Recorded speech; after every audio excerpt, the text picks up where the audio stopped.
Today on Simply Happy Conversations, I'm talking with Susan from LessMess. I love that name as well. You're a professional organizer who has started her business in 2006, and she's also the founding member of the IOPO, which is the industry representation of professional organizers in Australasia. I have asked Susan to come on and talk to us about overconsumption and ways that we can be more sustainable with our textiles. So welcome, Susan. Good morning. Hello. Thank you so much for joining us. I'm really excited to be able to have your wisdom and share that with people because I think there's a lot of statistics and things that people just are not aware of. But let's start. If you were a Barbie doll, what would be your two accessories that you would come with to share a little bit about the things you like to do outside of maybe professional organizing? It would be a little garden spade trowel, I think. Trowel it's called. I don't even know what it's called in English. Leave my garden, do more and more. So that would be one accessory and a crochet hook. You're a crochet person too. Lovely. Thank you so much. Yes, I like that lately. It's very fashionable. And is there particular things you like to make? And I'm doing granny squares at the moment because they're so portable. So you have one, you don't have that big thing on your leg. You can have it in your handbag. If there's downtime, you don't scroll your phone. You just take your little thing out and then it's finished in kind of 30 minutes. And that gives satisfaction rather than doing these big things you can't schlep around. So, and then I figure out what to do with the granny squares later. Oh, that's a great idea. So talk about your movement from interior architecture to professional organizing. I can see the link to them, but I'm sure there's other people going, what? That doesn't sound like a really a place to move from. So talk about your movement. Not actually can see that link too. So initially it was a real point of difference. I have it front and center on my website. I'm also German, which is also something people kind of have an idea how Germans should be. So it's actually a good selling point. It's not true that all Germans are organized, but it sells well. So I'm going with that. So I have a very good three-dimensional space awareness, which is really great with decluttering. It's kind of, this will fit. No, this will not fit. And then if customers kind of challenge me and said, yeah, you know what? I studied this. It will not fit. So we have to declutter. So that's a good intro also. I do a fair bit we declutter our kitchen. And then years later, sometimes customers come. So you really knew your way around the kitchen, or we've done this together. You know what's inside. Could you sketch me a new kitchen? Could you sketch me the fit for a built-in wardrobe? Oh, just a refit of an existing hole, like just what would work better. So I do a lot around that. So I don't do the project, I let my customer find their trades. You can go with a sketch of your new fit out in the laundry that will fit all the product and has a station where you can sort your dirty laundry, very important. And then you can go to whatever wardrobe company and say, I will the price for this. And you actually get 3-4 prices if you can get them that are comparable because they quote on the same fit out. So it's not shop drawings. This is how it should be. A third, a door here, a bench top here, height of the bench top, overhead cupboards, these sort of things. And I do this because I can. Yeah. And do you do virtual for people? Very rarely. I did that a little bit during COVID. I do a lot of I used to do during COVID over my workshops virtually. No, not really. I'm a face-to-face person and it doesn't actually get asked that much anymore because I'm in the middle of Sydney. I think if I'd be rural, I would possibly do it more to save on the drive. There's a positive saving on driving in Sydney, but I decided to just charge for it and then, yeah. And so what made you, so did you just start out though, straight up professional organizing after you finished your degree? No. I worked quite old. So I work in interior architecture, first in Germany and then in Australia, office fit out, then I child and then had another one. And then I tried to get back into architecture in 2001, just after the collapse of the Twin Towers in New York. We moved in office fit out anymore. In the high rises in Sydney, it was kind of high rise, but I not spend any money on it. There was no work around that time. And then I thought I need to find something else. And then I had another child. So that kind of always puts it on hold. And when the youngest one was 3, he's now 21, I have a childcare place and I thought of doing something other than interior. I've always worked freelance. That's kind of the way the industry works. And your project is, you either work 60 hours or not at all. That just does not work with a young family. My husband was traveling, so I needed to find something that would fit and make use of my skills. And then we were also watching television in 2006, and it was kind of Better Homes and Gardens and this renovation show. And I thought, these shows, they need so much input on what you can do. Idealists. Because they're always very quick with their ideas. Like they build a hobby house in the time it takes me to find a car park and things. So that's the input. And I thought, I would love that. That background in architecture with my background as family manager. And I thought, well, I'll just ring them and tell them a little bit about me. And I thought, so if they asked what I'm good at, it thought up the sentence in my head. I'm really, really good in sticking a lot of people into a very small house. That would be a good selling point. And Moving wasn't really around. So I think I started Googling, found NAPO, the American Association, found an Australian association, and then realized, this is a thing. I'll be good at that. Yeah. And that's how I started. And it was exactly that. Like I've had a 3-year-old, a 5-year-old, a 7-year-old, childcare twice a week. So I could do one client a week and then had enough time to do, it was before social media, do kind of advertising and admin and stuff like that. So I was booked out with one job per week. Yeah. And that's how it grew. But then because it's been 18 years, it's been growing. And yeah, I'm not happy with one job a week anymore. But yeah, I do have more. So let's move on to your clothing. So they say that we wear 20% of our wardrobe 80% of the time. What's in your 20%? Actually, wear more than 20%, I think, because I do declutter my wardrobe half yearly. I flip my wardrobe. Oh, you Yeah, I think it's a hangover from growing up in Europe where you actually had to because winter stuff is so bloody. I love doing it. It gives me the chance to fold everything neatly. And I do like the first 2 weeks of having a neat wardrobe before it all goes downhill again, even with an organizer. And you go through things and try them on. They're not right. Go to the charity, go to one of the kids, the girlfriends of the kids or whatever. So I do declutter reasonably regular. I wear almost exclusively skirts and dresses in summer, even on jobs. The little jeans are not even in my summer wardrobe. They're packed away because it's just too hot. T-shirts, skirt, dresses in summer, winter, jeans, tire pants, and some kind of floral, kind of colorful. I always have colorful one, like it's a colorful skirt, a floral skirt, it's a plain T-shirt, or the other way around. I'm not monochrome, and I don't wear it. Yeah, yeah. Do you wear the same clothes for your jobs as you do on the weekend? Or is it pretty much that you've got now like your professional organizing outfits and then your weekend wear? Like, I don't wear the same. I don't do uniform. I just wear what I feel like. It's another joy. I know, like, yeah, this is a skirt. If it gets wrecked, I'm not crying. I wear closed shoes. Yes. Apart from that, yep, I just wear what I feel comfortable with. Yeah, yeah, yeah. Because whereas I've got my 2 outfits now because I get so filthy. I don't know. You seem to do. Yeah. Yep. Yeah, yeah. So talk about like why is there like an issue with us and our clothes? What's happening with our clothing? So like they say that 80% of the clothing in Australia goes into landfill. I know that you're a whiz on the statistics around textiles. So is that still the case at the moment? They done statistics on this, and they hadn't done one. I'm gonna look for my slide on that. Yeah, 35% textiles to landfill. That's the latest number. I actually think it is because we're willing, this is everyone, there are enough people willing to do better. There is just no real great option. So everything that you could do better with your clothing has a but attached. So for example, there are charities, they collect to bring it to the Asia, Fiji or something.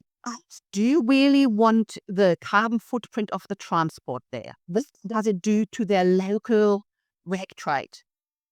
Do Fijian really need to wear our off-cast Nike t-shirts rather than their locally grown, locally manufactured, supporting local businesses? What they can do there. Africa is the same. So that's a but. It's possibly better than landfill in Australia, but don't think they're really going to resell it. A lot of the stuff doesn't get resold because it's in appalling condition, or the charities are overwhelmed. Generally overwhelmed. People declutter over Christmas, they get new stuff in, and then the charities are overwhelmed, and then they put it into landfill. So that's the but with the charity. There is recycling and reusing. So reusing. Customer base, if I tell them, you know what, this is really nice, let's just put a pile and you rip that into little strips and you make a rag carpet out of it. Yeah, fat chance. So that you can definitely do cushion covers out of your grandpa's old ties and brilliant things around the internet, what you can do with old jeans. But will you actually do this? You're just having another pile somewhere in your house. They will make a rag carpet one day. So that's the but with that one. So when it comes to recycling, all our clothing is a composite material. So I don't know whether we have time. I actually have a video. I compost clothing. As it does say 100% cotton on the label, and then you compost it, and the thread was synthetic. The tag was synthetic. That's left over. So it's never 100%. So I can't do 100% cotton recycling, silk, hemp, whatever, because it's not 100%. So that's the but there. There's an ABC podcast called Threads. I think there were 6 episodes or something, and they did something around textile recycling. There are people in Australia. So we have to develop the technology to separate all these different bits in our composite clothing. There is someone coming from the brewing industry, which does a lot of physics with kind of turning it very quickly and then the solids go to the side kind of thing, physics and chemicals. And they are working on something to separate the different things that are in our clothing. Yes. They're developing this. This costs money because that's another myth. Like a lot of people think, if I put it into recycling, someone will make money with it. That's only true for metals. It all costs money. Recycling paper costs more money than just putting it into landfill or burning it. So, and recycling, proper recycling, retrieving the wool in cotton or in clothing cost money. So we need money to have the engineers and the clever people in the country developing techniques to actually do this. So there is a proposal, and it hasn't come through, from Tanya Plibersek when she came into office as the, I think, environmental minister, to charge levy clothing coming into the country. And it would be a percentage of, no, I'm not 100% sure. So it is, if H&M brings stuff in, that pay money to a set of money that then gets spent on engineering, clever people developing things to do better with clothing, recycling rather than landfill, and then doing the stuff. We do the similar thing with tech. So all our tech has a levy on it, and that actually gets used because we don't export our e-waste anymore because China stopped taking it 7-8 years ago. So we have to develop our own, and that is funded by a levy. So I'm driving into Sydney, going to all the community recycling centers, picking up the tech, driving it to where it's cheaper to process rather than a factory in Sydney. This all takes money, and you're not getting as much out. And we are thinking of doing something similar for textiles. So our textile will become more expensive, which kind of is feeding into another thing, which why we have so much textiles is fast fashion. Oh, definitely. I was just about to say that's our problem. It is too cheap, isn't it? That's why, think of our clothing 20 years ago. Some things are similar prices, aren't they? Yeah. Yeah. The amount of the linen we find in our customers' linen presses is appalling because how much do you really need? But it's so nice and I bought this there, and then it's not even good quality because you can get a set of bed linen at Big W, at some of the big brands, the cheap shop, Aldi. It wouldn't be good. It is just too cheap. If it's more expensive, you buy yourself one set every 2 years and you wait till the fitted sheet is. Grandmother flipped her sheets. If they were worn through at the bottom, you flissed them and they were mended, and don't do that anymore. So I think that actually has to come in. So I'm thinking the levy will do another thing, because cheap clothing will go up if this is just I'm plucking this out of the head of the back recess of my head. So if something like Big W importing cheap clothing has to pay $1 per t-shirt more, they will put that on top. They'll charge $1.50 more, which for $7 t-shirt, suddenly $8.50 is a lot. Whereas expensive clothing, if they charge $1 for import for that levy, then it's not $80, it's $81. It doesn't show as much, so it might actually push us into buying more sustainable, buying good quality, doing our research. Not necessarily expensive is produced ethically. That's another topic we can talk about. It's another whole thing, isn't it? Yeah, for sure. So people were like looking at, better ways to recycle their clothing and textiles. What are some of the things that they can do? Definitely one of them, I think, from when I've heard you talk and from that Threads, which I'll definitely put a link to, apparel has come around for us in Australia, haven't they? And they're doing a wonderful job with recycling our textiles. Yes. They're doing their best. I've looked into apparel. I have looked into H&M, for example. They collect clothing and then we get a voucher to buy more cheap clothing. So that's the but theirs. And there's another but.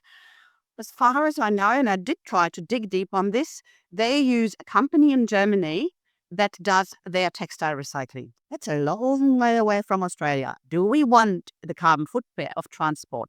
And then I've tried to ring them, that company in Germany. They don't pick up the phone, as these companies don't. So do they recycle? Do they just Germany exports all their rubbish to Africa? Do they just export it? What do they do with them? It needs a Craig Roycastle from ABC to do proper research on these things.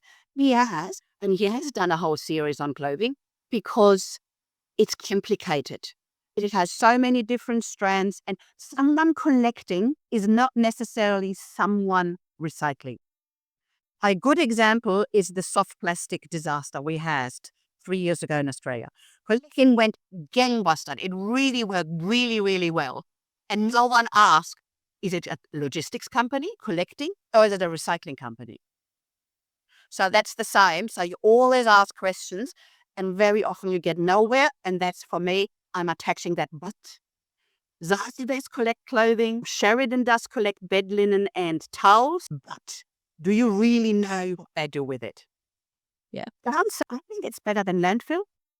Apparel too. There is an Outback op shop. You send it to them and they create an op shop in like Land where there are no op shops and no one drops their stuff because you can't get in. So the noted locations in Australia are more happy for the donations. The big cities are just sometimes overwhelmed. And I've done that myself. I'm living in Sydney. I have a workshop in Newcastle. I stuck my car with what's in the wake and then I drop it off in Newcastle, which is not rural, but it's it sometimes works better. We just have to make informed decision and then pick the lesser evil with textiles. Yeah. Yeah. And this is the thing, because there's a lot of people, which you'd see too, are holding on to their clothes because they don't know where it's going to and they want to do it the right way, but they're not sure. So I'm hoping that this is giving them some information that can actually make that decision. Where can we do it? So what other things can you do then with your textiles or your clothing if you're not going to use it, if you're not taking it to an op shop? What other things do you do? Do compost. Yep. Duna's best compost ever because it's an animal product. That is just good for my salad. Have composted leather and fur. Takes a while, but still works. You do get what I've said before, the bits that are not natural fibers or leather. I just pull them out of my compost. So it is a fair bit of work. And then I talked to someone in recycling. They go to the waste conferences and then talk to recyclers, and they're all very enthusiastic. And someone said, yeah, with the composting, they wouldn't because Do you know where it's been produced and what dyes and print ink they use? It might be poisonous. Is the remnants of synthetics, is that creating microfibers, like the very, very bits of plastic? These are your decisions, and that's kind of, I'm putting it out there and absolutely say, engage your own brain and make your own decisions. So I decided I will compost clothing, especially if it's old and worn and not much print left. I'm aware of a risk. I'm wearing that risk. But you've got that risk even in our washing machine, isn't it? Like where the microplastics are going from your clothes into your washing machine, into our, You can waterways. you can go filters. European washing machines times might have them in because and it will get you in the territory at some stage. It will, because microplastics are an issue. Yes. Really thinks it's in the buying. You don't produce the rubbish when you let go of that t-shirt.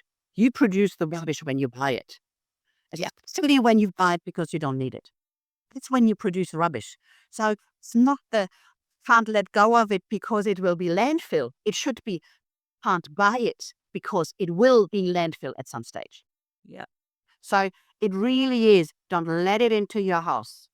And if you do try to buy op shop, don't expect op shops to take all your stuff when you never buy there.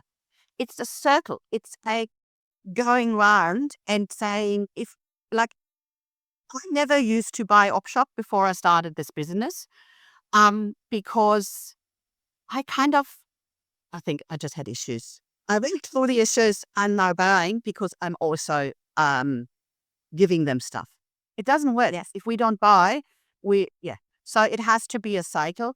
Be alert to what new technology comes out there, inform yourself and just make informed decision for, the lesser even, but be aware of the buts that are kind of everywhere with textiles. It's that really reducing our consumerism, isn't it? And thinking about where's it going to go, or is it possible that I could get this secondhand somewhere, whether it's a consignment type store or Facebook Marketplace, Depop, all of those websites that you can now sell or buy. Yep. Renting, isn't there? Renting, because what will it rent? Oh, yes, that's another great. If you have similar size, same shoe size, you're done. Even if they're different style, you get bits and pieces and then you just style them different and it is your style.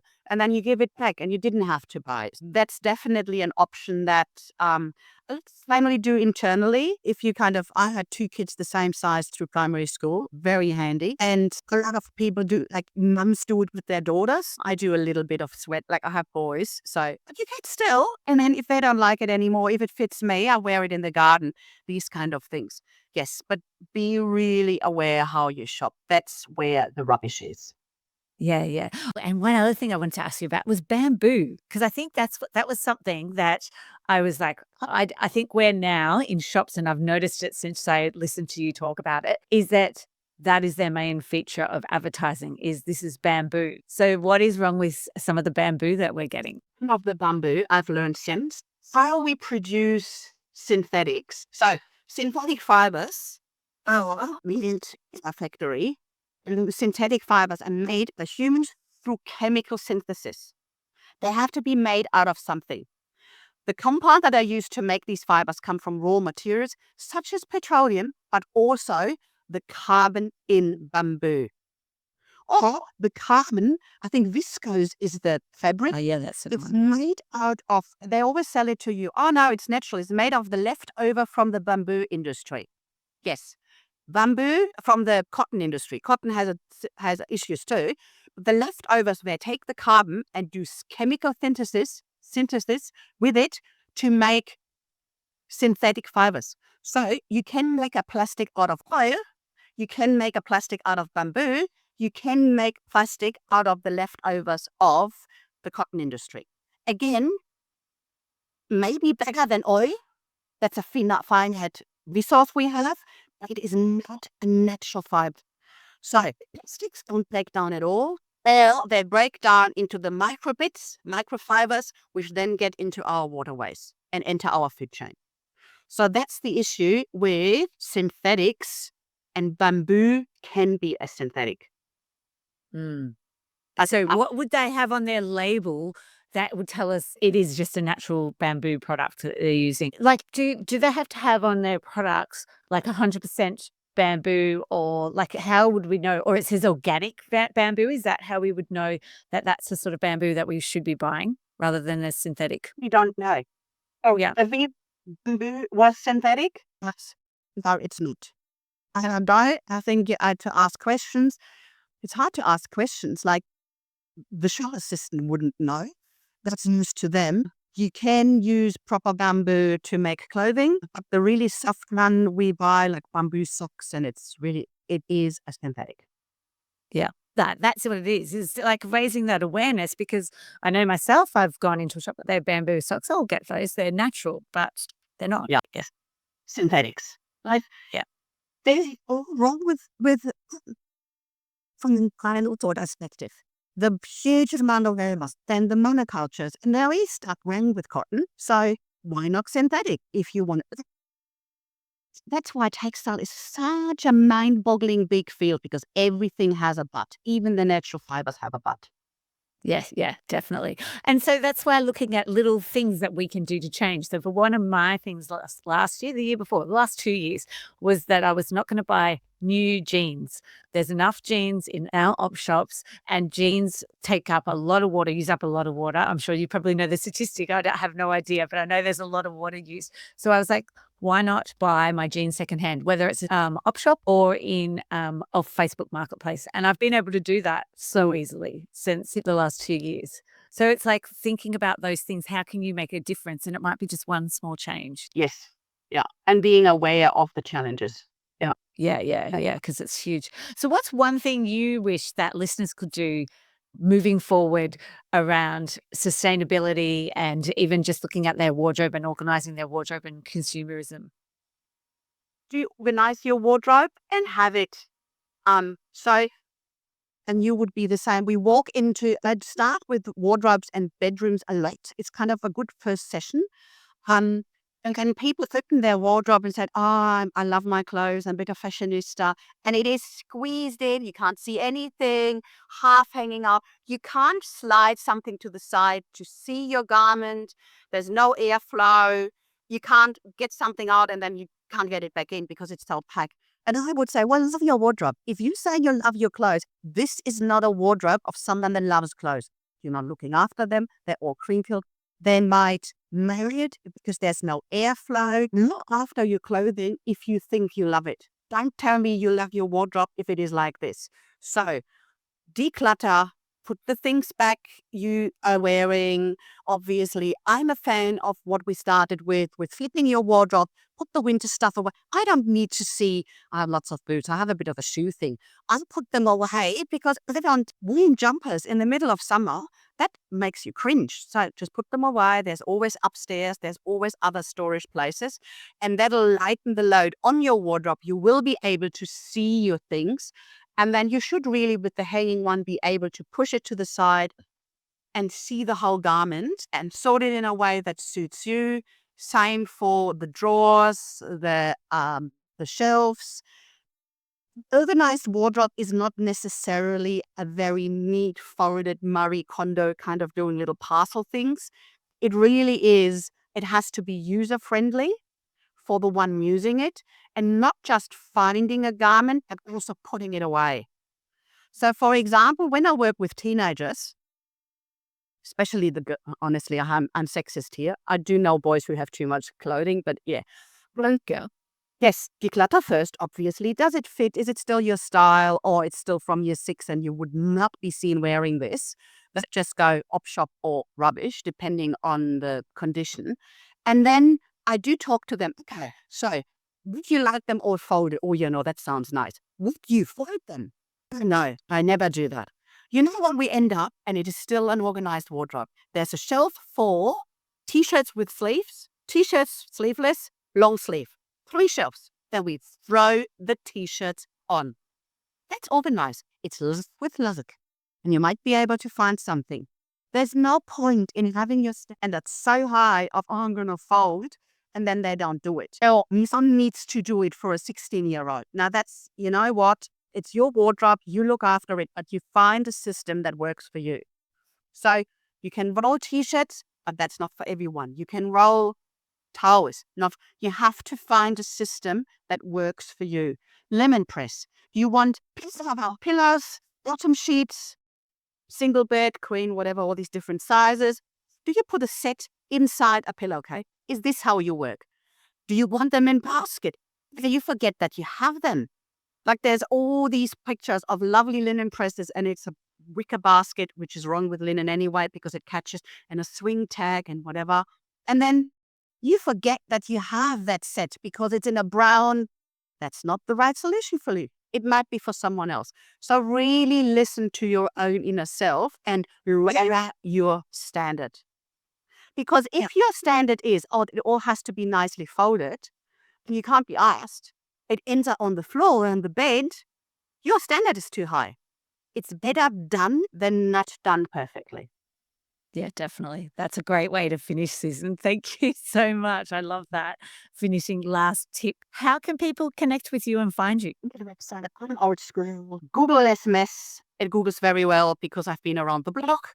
LessMess in one word. I'm in Sydney. I'm a professional organizer in Sydney. And I also do workshops, mostly through councils or mental health organizations. And that's also on the website. So it's, connect through the website. Oh, thank you so much, Susan. And I can see you have such a passion and also an extensive knowledge around this area. Thank you so much for your time and also for sharing your knowledge. Thank you. Thank you for having me.